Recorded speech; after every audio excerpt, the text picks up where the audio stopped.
When life feels overwhelming and too much to deal with, it can be hard to know what to do. You need a coping strategy that's stronger than what you're feeling. Hi, I'm Mallory Grimste. I am a teen therapist, and today I wanted to talk with you about DBT's 4 crisis survival strategies. So I want to just take a moment and remind you that coping skills are not meant to solve the problem. They're really just meant to help you hang in there through the intensity of whatever overwhelming emotional experience you're feeling. Problem solving comes later. Dialectical Behavior Therapy suggests that you remember these strategies using the acronym TIP.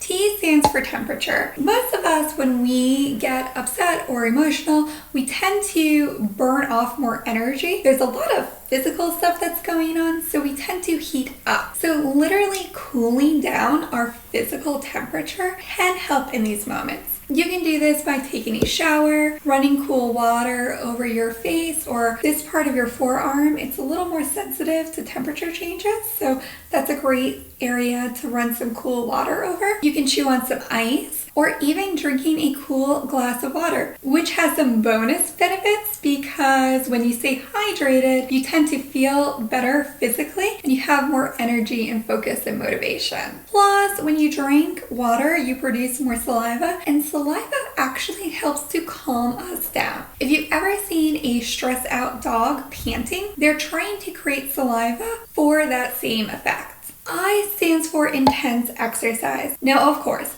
please run this through a primary healthcare physician or a fitness professional. I am not one of those. So make sure you are checking with them that you don't have to do any modifications. Now, intense bursts of exercise are not your routine, regular 20 to 30 minutes of exercise a day. That's not what I'm talking about here. I'm talking about a short, quick burst of energy. That could be doing some jumping jacks. It could be holding a plank position. It could be holding some yoga poses or stretches. It could even be getting up and pacing around the room. Whatever you can do to just kind of get the energy flowing out of your body will be really helpful. The first P stands for paced breathing. A lot of therapists love to talk about the benefits of deep breathing, and I am one of them. But deep breathing is only one form of paced breathing. So you can do what is called square breathing, which is where you breathe in for a count of 4, you hold for a count of 4, you breathe out for a count of 4, and you hold for a count of 4, and you repeat that cycle. What I like to do is to have my feet flat on the floor because I like to be where my feet are. And then I sit up as straight as I can, but comfortably, almost kind of like, like those marionette dolls, imagining that you have those strings pulling you up. Sometimes I roll my shoulders like this. And then you can either keep your eyes open, you can have them completely closed, or you can have them in what's called half moon gaze, which is where you're staring at something unfocused in front of you. Some people get distracted with their eyes open because they start to notice and see everything around them. Others get distracted with their eyes closed because they're too focused on their running thoughts.